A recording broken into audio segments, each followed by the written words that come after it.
Bueno, ya estamos acá con el señor Alexis Davat. ¿Cómo estamos, Alexis? Mientras me río con las chicas, viste, Sí. el pasillo, gente El que sale. problema es el corte acá, un corte tremendo.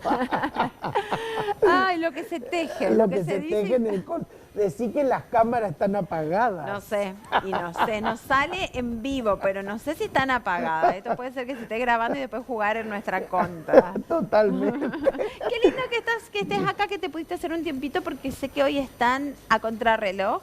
Así es, estamos preparando lo que va a ser esta noche a las 20, la inauguración de la muestra de arte sacro en Casa Molina, en el Museo de Sitio Histórico y Arqueológico de la ciudad de Corrientes, que es Casa Molina, y vamos a tener hoy la visita del señor viceintendente que viene a inaugurar. Qué lindo. Y el obispo auxiliar de nuestra diócesis, Monseñor José Adolfo Larregain, va a bendecir la muestra hoy, y nos va a acompañar también el presidente del Instituto de Cultura. Va a ser una noche muy importante en la que vamos a celebrar el patronato de Nuestra Señora de la Merced, patrona de la ciudad de Corrientes, desde 1660. Hoy lo que hacemos es con este acto cultural, es celebrar esta fecha, que es una fecha muy significativa para la ciudad de Corrientes, porque es el día en que Nuestra Señora de la Merced fue proclamada patrona y auxiliadora de la ciudad por el Cabildo de Corrientes, ¿no? Aquí estamos viendo algo de lo que vamos a ver esta noche, fíjate, que es hermosísimo. Y esta muestra, o mejor dicho, para esta muestra intervinieron... dos coleccionistas, dos amigos muy queridos, que son Fernando Quevedo Orden, nuestro amigo de Esquina, que siempre lo nombramos. El director de Cultura y Patrimonio exactamente, de Esquina. El director de Patrimonio y Museos, de Esquina. Ahí estamos viendo algo de lo que vamos a presentar esta noche. Él junto a Pablito Giglioni, Pablo Giglioni, el escribano Pablo Giglioni, que también es un coleccionista importante de nuestra ciudad. Ellos con esta muestra nos van a permitir de alguna manera conocer algo de sus colecciones, compartir algo de sus colecciones y profundizar de alguna manera, ahondar en esa pasión del coleccionismo, ¿no? Los dos son coleccionistas apasionados y que tienen colecciones muy variadas de arte y de antigüedades, ¿no es cierto? Esto, el antique, como se dice, el antique, ¿no? Sí, sí. Y nosotros acá en esta muestra lo que vamos a ver son obras de arte, imaginería y objetos religiosos. ¿Qué quiere decir imaginería? Imaginería son imágenes religiosas de distintos periodos históricos. Bien. Vamos a ver imágenes religiosas muy antiguas, desde el siglo XVIII, siglo XIX, siglo XX, distintos periodos históricos. Vamos a ver también objetos religiosos, es decir, objetos de arte religioso, que son objetos de altar, por ejemplo, ¿no? Algunos muy antiguos, que vamos a poder compartir esta noche. Ellos van a presentar la muestra y van a, de alguna manera, hacer una visita guiada para presentar los distintos Claro, para que la gente objetos. pueda comprender y pueda entender. Exactamente, comprender y apreciar. Y apreciar. De todas maneras, la muestra se puede visitar desde hoy y hasta el 24 de septiembre, todos los días de 8 a 20 horas se puede... en horario continuado. En horario corrido, Bien. de 8 a 20 horas se puede visitar la muestra con una señalética, es decir, la muestra está señalizada con un guión. Por lo tanto, el que quiera puede recorrer y seguir el guión para entender la muestra.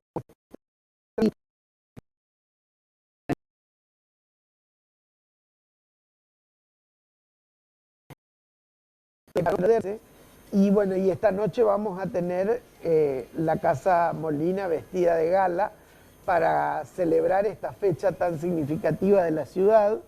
Y a vos que te gusta la historia, te voy a llevar a 1660, cuando la ciudad pasaba días muy aciagos. La ciudad de Corrientes estaba en medio de una hambruna por culpa de una plaga de langostas que se había comido las cosechas. Mirá. Eso trajo una gran tribulación para la población correntina que quedó sin alimentos. Claro. Entonces hubo una hambruna, una situación esa plaga también trajo enfermedades, en fin, una situación muy, muy difícil. Y en medio de esa situación difícil, el Cabildo de Corrientes decide proclamar a Nuestra Señora de la Merced patrona y auxiliadora de la ciudad, haciendo este primer voto para pedirle a la Virgen auxilio en medio de la tribulación. Claro. Esa misma noche de la proclamación, el acta capitular del Cabildo de Corrientes fue trasladada solemnemente desde el Cabildo hasta el antiguo convento mercedario, dicen las crónicas, con banda y redoblante. Mirá. Dice que fue llevada solemnemente el acta con banda y redoblante. ¿Para qué? Para que sea ratificada por las autoridades eclesiásticas, es decir, por el guardián del convento de la Merced, por el superior del convento de la Merced. Esto después fue ratificado ya en el siglo XIX, hacia 1858, el nuncio apostólico en la Argentina reconoce este patronato, haciéndole este reconocimiento, ratificando esto por parte de la Santa Sede. En 1858 lo hace Monseñor Marino Marini, que era el nuncio apostólico en la Argentina. Esto significa que el carácter de la patrona es de carácter canónico, se dice, ¿no? En el derecho canónico. El patronato de la Virgen recibe carácter canónico, por lo tanto, al ser reconocido por la Santa Sede, la Virgen es nuestra patrona para siempre, para la eternidad. ¡Qué lindo! Es una fecha muy linda de celebrar, y ya los cabildantes de 1660 hicieron ese primer voto, y ese mandato de los cabildantes de 1660 se cumplió estrictamente hasta hoy. Todos los años se celebra la novena, se la saca en procesión y se cumple con la fiesta tal cual con lo establecido por el Cabildo de 1660. ¿Y qué pasó luego con la hambruna y con todo lo que sucedió? Todo eso después se superó, y la ciudad progresó económicamente, se desarrolló económicamente. Eran épocas muy difíciles en la colonia, pero la ciudad salió de toda esa tribulación y logró desarrollarse para ser lo que es hoy, ¿no? Así que la Virgen es nuestra patrona, y por eso hoy la celebramos como patrona de la ciudad. Desde 1660. Ratificado ese voto en varias oportunidades, en distintas épocas, hasta en el siglo XX, el último voto de 1960 lo hizo la Cámara de Diputados, es decir, la legislatura correntina la proclamó por ley, entonces, la ratificación de ese voto, que fue el 24 de septiembre de 1960. Eso fue a los 300 años del primer voto, y por pedido de un gran gobernador, a quien recordamos también, muy devoto de la Virgen, que era Fernando Piragini Niveiro, el doctor Fernando Piragini Niveiro. ¿Esa renovación de votos es necesaria hacerlo cada cierto tiempo? Ahora ya no, porque ya fue en forma permanente, ¿no? Renovada por la legislatura. Bien, bueno, qué linda, qué linda. La verdad que la Virgen, nuestra Virgen patrona, ¿no? Tiene como muchas lindas historias para compartir. Absolutamente, ¿no? Absolutamente. Toda la historia de Corrientes está vinculada a la historia de la Virgen, sin duda. Podríamos decir que la historia de Corrientes está traspasada por la presencia maternal de la Virgen, tan presente en todos los momentos difíciles de nuestra historia. Y los personajes, digamos, de la historia, cómo eran devotos, y era como que siempre era llegar a la Virgen como... Exactamente, en diferentes situaciones, en diferentes momentos. Pedro Ferré fue un gran devoto, el gobernador Ferré, también el gobernador Joaquín de Madariaga. De hecho, las cautivas. Las cautivas también son parte de esa historia, ¿no? Las cautivas correntinas de la Guerra del Paraguay, que también al final de su cautiverio volvieron para dar un voto de gratitud a la Virgen. Lo primero que hicieron fue volver al templo histórico para ofrecer su gratitud a la Virgen. Bueno, hermoso, hermoso. Y hoy a no perderse a partir de las 20 horas. 20 horas en Casa Molina, Museo de Sitio Histórico y Arqueológico de la ciudad.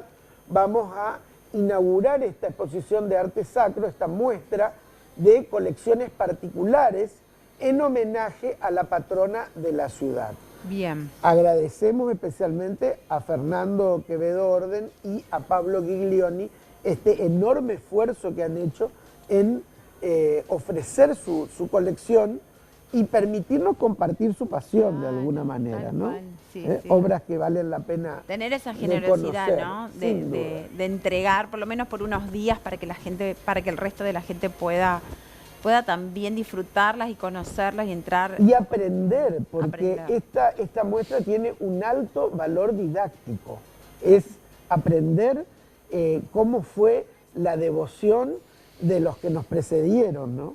Exacto. Bueno, y antes que se nos vaya la tarde, quiero que aprendamos de nuestro gran maestro, que el 11 de septiembre, el lunes, estuvimos celebrando el Día del Maestro, pero bueno, en homenaje a este gran maestro que fue, o a este gran referente de la educación, este gran luchador de la educación, ¿no? Que tenía este ideal que a través de fomentar la educación se podía dar ese cambio social, se podía dar esa transformación y ese desarrollo económico, ¿no? Domingo Faustino Sarmiento, el padre del aula, ¿no? Y yo venía pensando tres cosas,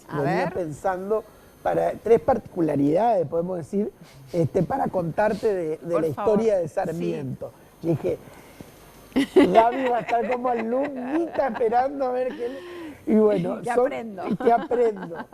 Son tres particularidades que me parecen importantes de destacar. Probablemente mucha gente no sepa que el primer homenaje póstumo que se le tributó a Sarmiento al fallecer fue en Corrientes. Sí. Corrientes fue el primer lugar a donde se desembarcaron sus restos para celebrar un funeral de homenaje. Sarmiento muere en Asunción del Paraguay el 11 de septiembre de 1888 y cuando su cuerpo iba a ser trasladado hacia Buenos Aires en una embarcación, los correntinos pidieron homenajearlo. Entonces, sus restos fueron desembarcados en el primer puerto que paró, que fue el de la capital correntina. Y aquí se celebró un funeral en la Catedral de Corrientes. Mira. Pero era, Alexis, esto te quiero consultar, él era muy respetado. Él cuando se va a Asunción, que va por cuestiones de salud, así es. Cuando llega a Asunción en el puerto lo esperaban una multitud de personas, más de 3.000 personas que lo esperaban para ovacionarlo, digamos. Él era un prócer ya en vida. Sí. Sin duda que en vida fue altamente reconocido por los servicios que prestó a la patria. Y en todos los lugares donde iba, era homenajeado, sin duda. Ya en su vejez, cuando se tiene que dirigir a Asunción para vivir los últimos años en Asunción, ya en su último tiempo, muy enfermo, termina sus días en Asunción del Paraguay. Sí, ¿y junto a quién, sabes? Y estuvo allí viviendo un tiempo largo, hasta que volvió ya fallecido. Sí, pero junto a quién llama él, a quién convoca, a una mujer que fue el amor de su vida, según dice. Es verdad, sí, eso, bueno, esas son historias no comprobadas. Era la hija de Vélez Sarsfield, ¿no? Exactamente, la hija de Dalmacio Vélez Sarsfield, que se dice que era una novia oculta que él tenía, como una novia secreta que tenía, pero no estaba tan comprobado. Él era como muy enamoradizo. Totalmente, ¿no? Como todos los próceres, viste que todos los próceres tienen las historias de corazón, amor, claro.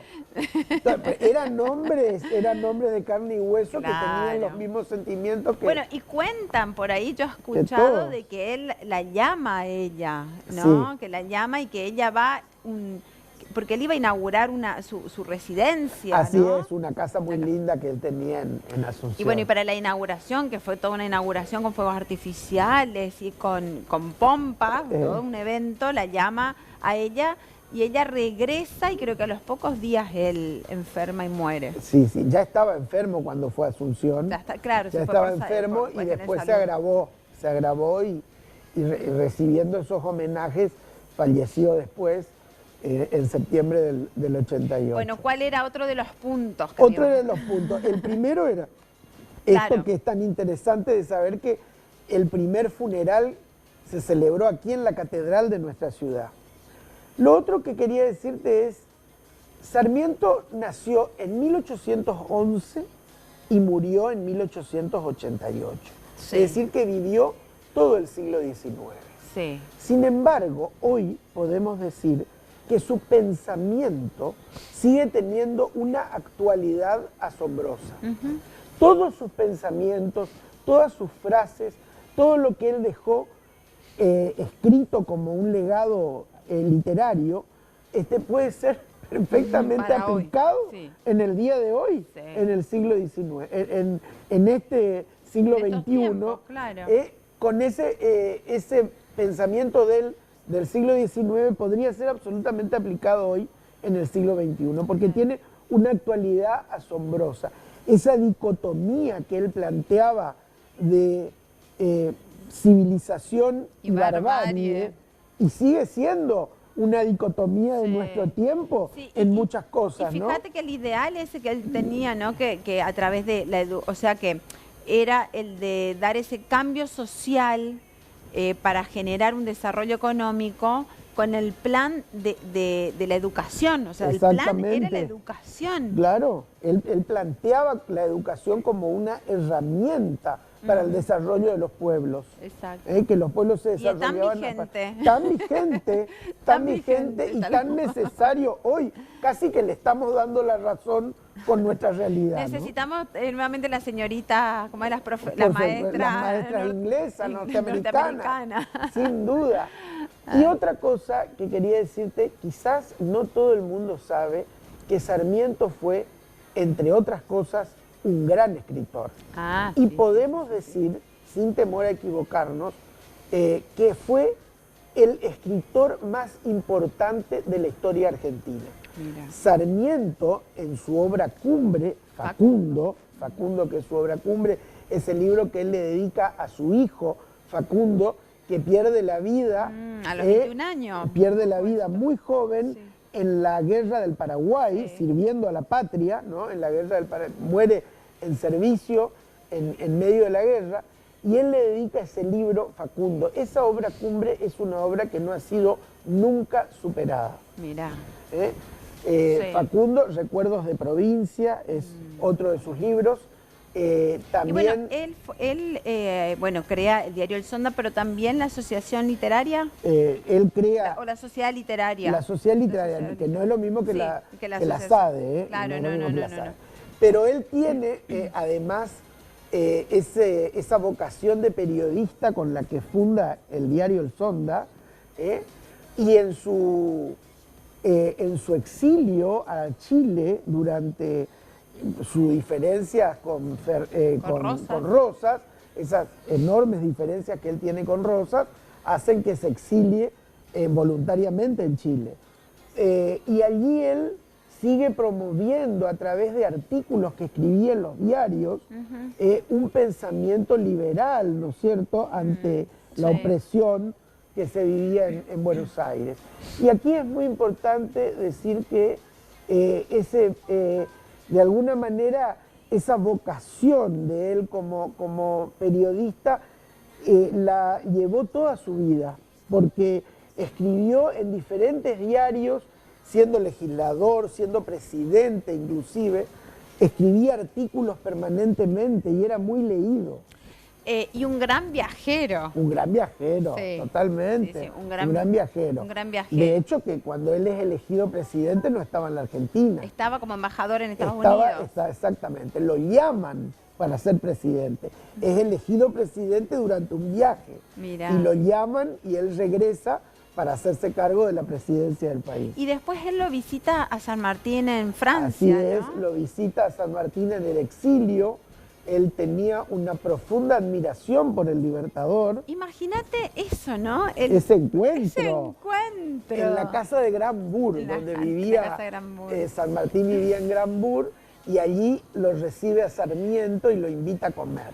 Alexis, pero a la vez es como que Sarmiento, para las generaciones nuestras más cercanas, como que tuvo como una mala prensa, ¿no?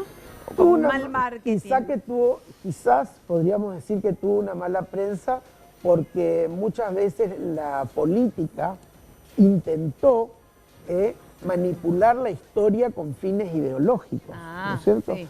Y San Martín, como Belgrano, como Sarmiento, hoy no podríamos interpretarlos de otra manera, sino como vivieron, claro, porque fueron testimonio de una época y cada uno de ellos dejó un legado con su accionar, sí, con el accionar de su vida. Sí, hoy no los podríamos interpretar de otra manera, no, son lo que fueron, sí, y lo que nos dejaron. Totalmente, entonces, no solamente con la palabra, sino como lo decís vos, con su forma de vivir. Con su forma de vivir fueron un testimonio de vida, todos ellos fueron un testimonio de vida muy difícil de superar hoy. Sí, muy difícil de superar hoy. Así que al padre de la patria hoy lo homenajeamos sintiendo que su legado es tan grande que nosotros seguimos en deuda con él. Pero totalmente.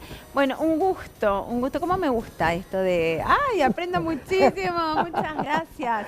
La verdad que apasionante también conocer estos detalles, por lo menos aunque sea así rápidamente, ¿no? Pero estos detalles de estas historias tan grandes, ¿no? De estos grandes próceres y personajes que fueron los que forjaron este país. Absolutamente. Y vaya si fue Sarmiento uno de los constructores de la patria, sin duda. Exacto. De los constructores de la nación, porque él vivió en otro tiempo, ¿no?